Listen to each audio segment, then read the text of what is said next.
여섯 번째 노트입니다. 여섯 번째 노트에서는 이제 키 확립 프로토콜에 대해서 좀 살펴보려고 그래요. 이미 4장에서 키 확립 프로토콜을 뭐 이렇게 그 서버를 이용하는 키 확립 프로토콜을 만들어 봤는데, 여기서는 이제 그런 형태의 키 확립 프로토콜도 살펴보고, 또 하나 요즘 많이 쓰이는 키 동의 방식의 키 확립 프로토콜도 살펴보려고 합니다. 그래서 이 키 확립 프로토콜이 근본적으로 해결하고 싶은 문제는 N명의 사용자가 서로 메시지를 비밀스럽게 교환하고 싶은 거예요. 이 문제를 어떻게 효율적으로 해결할 것인가, 그 문제인데, 여기서는 우리가 N명 간의 비밀 통신을 하고 싶으니까 암호 기술로 치면은 이 N명의 쌍마다 각각 각 사용자 쌍마다 서로 다른 키를 사용할 수 있도록 해줘야 되는 거죠. A, B가 쓰는 키와 뭐 A와 D가 쓰는 키가 같다 그러면 비밀성이 보장되는 게 아니잖아요. 그래서 모든 사용자 쌍마다 다른 키를 사용할 수 있도록 해줘야 되는 거고, 대칭키는 그리고 대칭키뿐만 아니라 어떤 키를 우리가 사용하더라도 키는 오래 쓰면 안 좋아요. 자주 바꿔줘야 돼.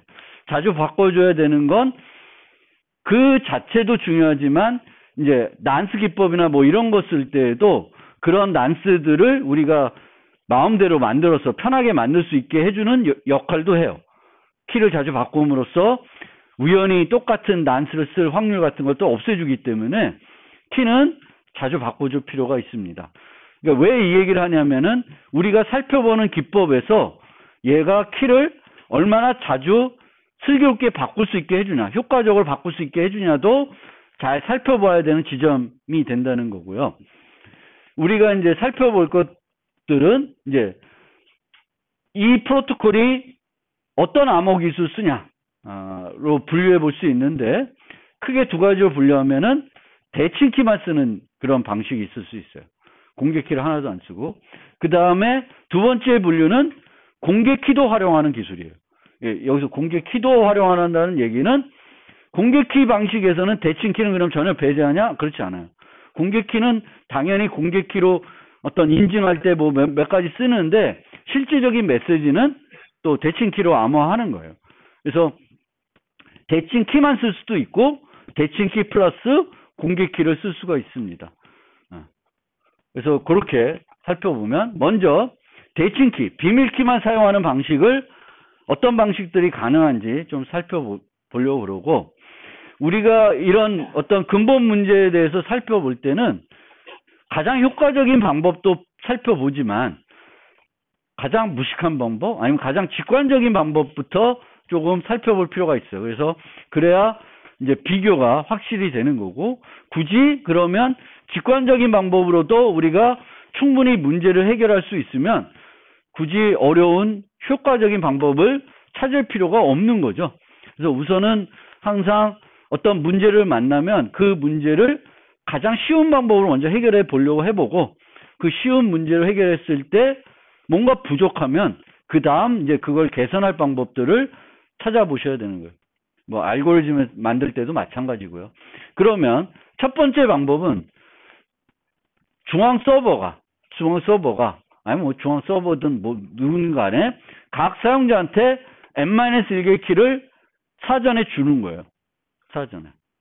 그러면 A는 다른 n-1명과 비밀스럽게 통신했을 때 쓸 키가 갖고 있는 거죠. 하지만 이것의 문제는 그 A라는 사용자 또 B, C가 유지하던 키가 많죠. n명이 뭐 1000명이다 그러면 내가 1000개의 키를 유지하고 있어야 되니까 그거는 간단한 문제가 아니에요. 확장성이 없는 거죠. 여기에 사용자 한 명 새로 들어왔어. 그럼 그거 어떻게 할 거야? 나머지 사용자한테 또 다 키를 만들어 줘야 될 거 아니에요. 그러니까 이게 이런 방법은 해결책으로 될 수가 없죠. 여기서의 문제점은 사용자 추가도 안 되고 확장성도 없고, 사용자가 어떤 측면 확장성이 없는데 사용자가 유지해야 되는 키가 너무 많은 거죠. 그러면 어떤 방법을 우리가 이제 생각해 볼 수 있냐면, 사용자는 서버로부터 키를 하나만 받아요. 그리고 이 키는 다른 사용자하고 쓰기 위한 키가 아니라 서버하고만 비밀 통신할 때 쓰는 키예요. 그래서 서버와 사용자는 대칭 키를 하나 장기간 공유하고 있습니다. 그리고 그 다른 사용자, 일반 사용자끼리 통신할 때는 이 서버를 통해서 세션 키를 받아서 쓰는 거예요. 이게 일반적으로 우리가 대칭 키만을 썼을 때 사용하는 방법이 되겠습니다. 그래서 이 방법이 이제 두 번째 방법이 되겠고, 이 방법은 뭐 단점이라기보다는 이제 방법 1과 차이점은 매번 사용자와 통신할 때 서버를 통해서 키 확립 프로토콜 수행해 가지고 세션 키를 확립하고 나서야 이제 다른 사용자하고 비밀 통신을 할 수가 있죠. 그래서 그게 필요한 거고요. 이 방법 말고 뭐 중간 정도의 방법은 없을까?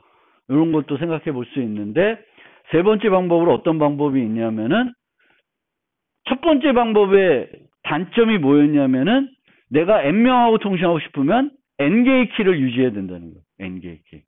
그러면 n이 늘어나면 늘어날수록 내가 유지해야 되는 키는 늘어나는 거죠. 근데 내가 n명이랑 통신하더라도 적은 개수의 정보만 유지해서 이 문제를 해결할 수 있냐를 살펴보고 싶은 거예요. 적은 수에. 그래서 그걸 해주는 기법들이 있어요. 그걸 이제 블럼의 기법이 있고 블럼도의 기법이 있는데, 블럼의 기법은 간단히 좀 소개를 해드리려고 그래요. 그래서 그거부터 먼저 좀 살펴봅시다. 이게 블럼의 기법인데, 서버는 이제 사용자가 n명이더라도, 전체가 n명이더라도 각 사용자는 몇 개의 정보를 유지하냐면 K개를 유지해요. K개. 그러니까 1000명이 돼도 나는 10개, 5개만 유지할 수 있는 거예요. 필요하면. 근데 이 K는 커지면 커질수록 뭐가 좋아지냐면 안전성은 좋아져요. 조금 적어질수록 내가 유지해야 되는 값은 적어지지만 안전성은 떨어지는 거예요. 그래서 이런 K 값을 우리가 보통 보안 변수라고 그래요. 늘렸다 줄였다 내가 필요에 따라서 조절할 수 있는 변수가 되겠고, 이게 늘리면 우리가 이 보안 변수 같은 것도 어디서 봤냐면 임계 기반 기법에서, TN 기법에서도 공유할 때 몇 명이 있어야 10, 30 그러면 10명 중 3명이 모이면 그 일을 할 수 있게 하는 거죠. 그게 그건데, 얘도 비슷합니다. 그래서 얘도 K를 정하게 돼요. K를 정하면 그 다음에 뭘 만드냐면은 랜덤한 대칭 행렬 K by K 행렬을 만들어요. 랜덤한 K by K 랜덤한 대칭 행렬을 만듭니다. 그 다음에 G라고 하는 행렬을 만들고, 얘는 랜덤하게 만들면 돼요. 뭔가 요구사항은 없고 뭐 선형 독립 뭐 어쩌고 있는데 하여튼 만들면 되겠고, 그래서 뭘 만드냐면은 이 G 배열은 K by N이에요. K by N. N이 되겠고, A 배열은 D는 비밀스럽게 서버만 알고 있는 정보예요. 거기다가 G를 곱하고 행과 열을 바꿨어요. 그럼 N by K가 돼요. 얘는 K by N이고. 그러면 이 양쪽을 곱하면은 무슨 크기의 행렬이 나오냐면 N by N 크기가 나와요. N by N. 그런데 이 D가 대칭 행렬이기 때문에 수학적으로 이걸 해보면 여러분들이 여기 밑에 있는 거 보시면 알겠지만 얘가 뭐가 되냐면 대칭 행렬이 돼요. 대칭 행렬이라는 건 이 대각선인 값이 같은 거예요. 그럼 어떻게 우리가 이 시스템을 활용하냐면 사용자마다 번호를 할당을 해요. 번호를 할당해서 i번째 사용자는 요 배열의 요 행렬에서 요 행을 비밀 정보 K개의 정보를 유지하는 거예요.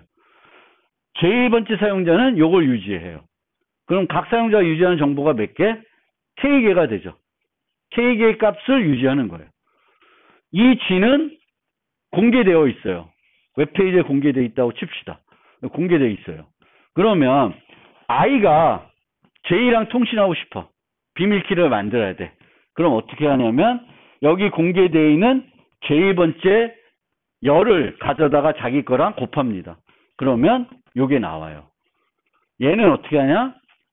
J는 i번째랑 해서 나와요. 그럼 이 두 개는 같겠죠. 그리고 이 두 개를 계산하려고 그러면 이거 공만 갖고는 안 돼. 얘가 필요한 거예요. 얘는 근데 다 서버만 유지하는 거니까 조절할 수 있죠. K를 조절할 수 있으니까. N은 뭐 해야 되는 거예요? 사용자 수죠. K는 내가 조절할 수 있어요. 근데 이 K를 조절한다는 건 무슨 의미일까? 여러분이 수학은 나보다 잘할 것 같아. 왜? 더 최근에 공부했으니까. 선형대 수학 안 듣나? 선형대 수학? 요즘은? 있지? 과목명은 좀 바뀐 것 같긴 한데 선형대 수학에서 나오는 거예요. 저도 그건 되게 옛날 일이라. 근데 여기서는 K개가 이제 모르는 게 K by K D 행렬을 몰라요. 나머지는 다 아는 정보죠. 그러면 어떻게 되냐면 내가 K개의 행만 확보를 하면 뭘 계산할 수 있냐면 D를 계산할 수 있고 D를 계산하면 이 전체를 알아야 돼.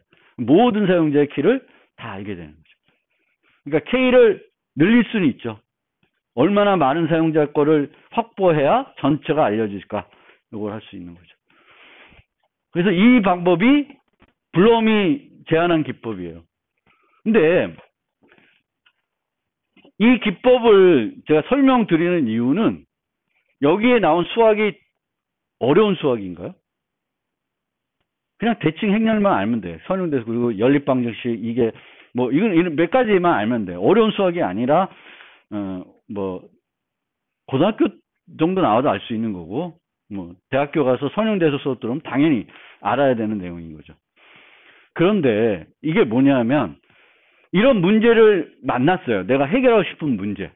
근데 이 해결하고 싶은 문제를 만났는데 내가 중학교 때, 고등학교 때, 대학교 때 수학 시간에 배운 어떤 수학 지식을 갖다가 해결할 수 있냐? 그거는 또 다른 거죠. 그쵸? 그게 쉬운 건 아니죠. 근데 실제 여러분들이 이 수학을 왜 배우고 있지? 내가 지금? 근데 그런 쓰잘데없다고 생각하는 수학이 어떤 내가 직면한 문제를 풀 때 솔루션, 어떤 해결책으로 활용될 수도 있습니다. 그래서 이런 거는 정말 어려운 수학은 아니에요.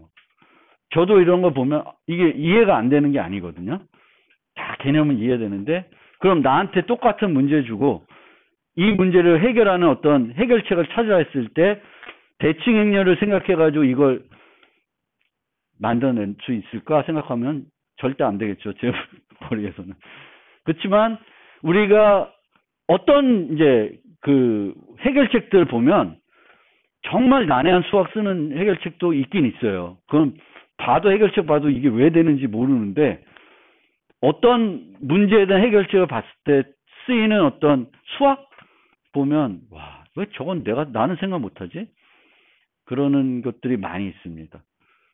그래서 그런 것들이 있으니까 여러분들도 좀 수학을 너무 이렇게 하여튼 그렇습니다. 그래서 별거 아닌 수학이 대단한 어떤 문제를 해결할 때 활용 가치가 높을 수가 있어요.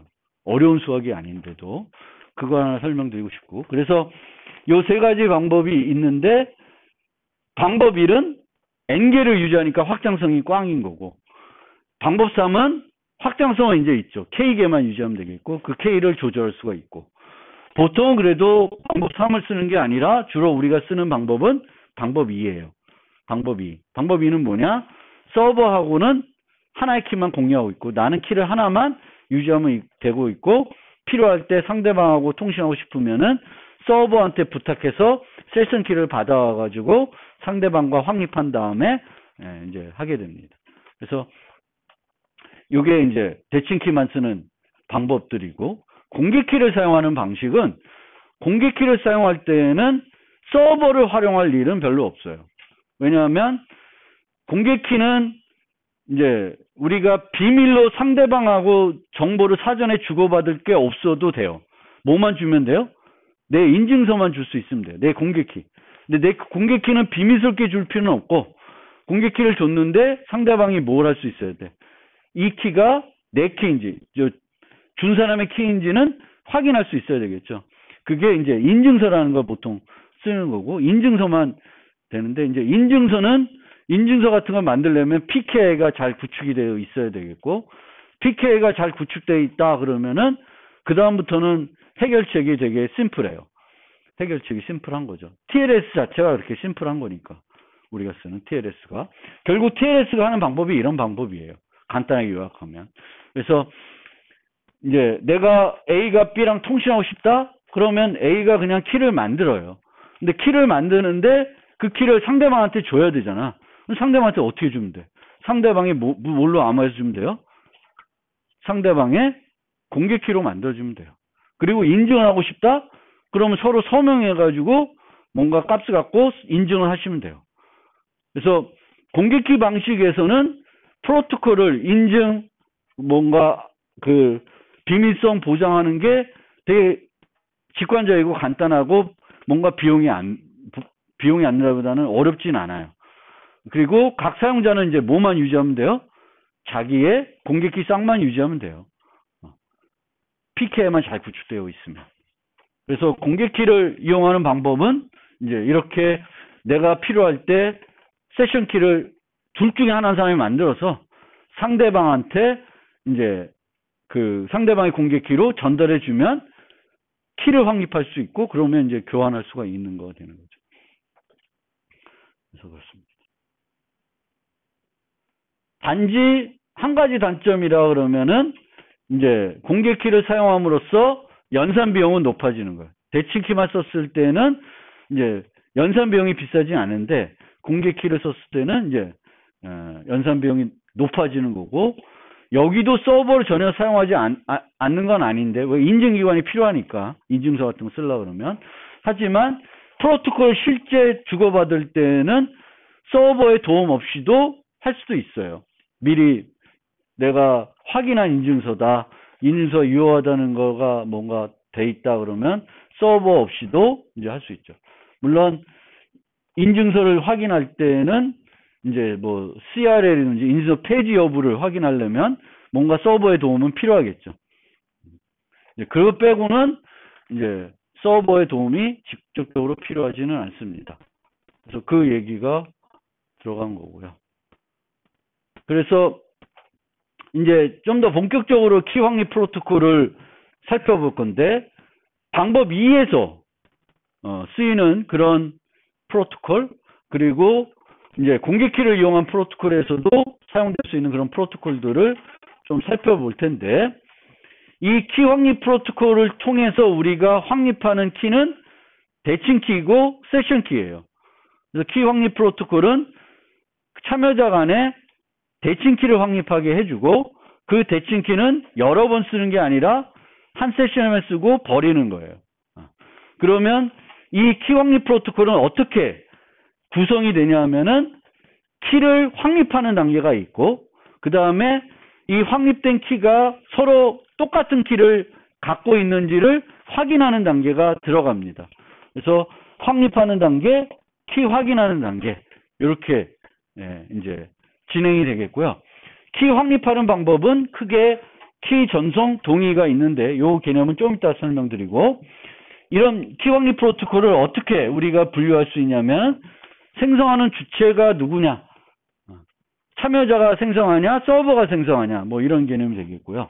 사용하는 암호 기술, 대칭키만 쓰냐, 공개키도 쓰냐, 뭐 이렇게 되겠고, 키를 확립하는 사용자의 수, 보통은 우리가 생각하는 키 확립 프로토콜은 2자간이에요. 2자간. 근데 2자간만 있는 게 아니고 3자간에 할 수도 있고 다자간에도 할 수 있고요. 보통 우리가 분류할 때 2자간, 3자간, 다자간 이렇게 분류해요. 그래서 3자간은 왜 거기서 하나 독립적으로 빠져나왔냐면은, 원래는 3자간은 자체강화 방식으로 하는 게 어려웠었는데 그 하는 방법을 누군가가 발견했어요. 그래서 2자간, 3자간, 다자간. 그리고 다자간 프로토콜을 우리가 보통 회의키, 그룹키라는 용인을 많이 써요. 그룹키는 어디서 쓰일까? 어떤 응용에서? 여러분들이 사용하는 뭐 줌 이런데 그럼 그룹 회의를 하잖아요. 여러 명이 뭔가 채팅을 한다.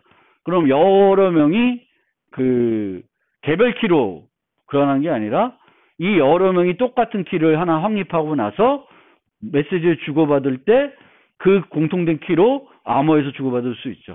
그래서 회의키. 또 방송부에서 쏴주는데 그게 돈을 내야 볼 수 있는 거예요. 유료 방송이에요. 그러면 이 유료 방송은 아무나 못 봐야 되는 거죠. 그러면 얘를 암호화해서 보내요.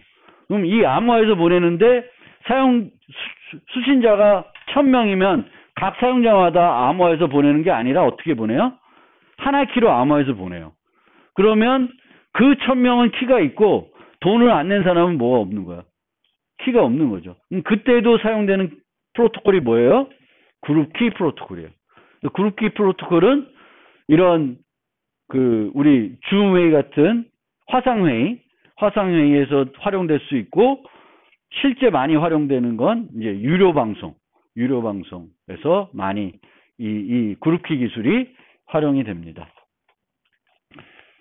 시간 관계상 더 자세한 거는 요 뒷부분은 이제 다음 주로 넘어가서 설명드려야 될 것 같습니다.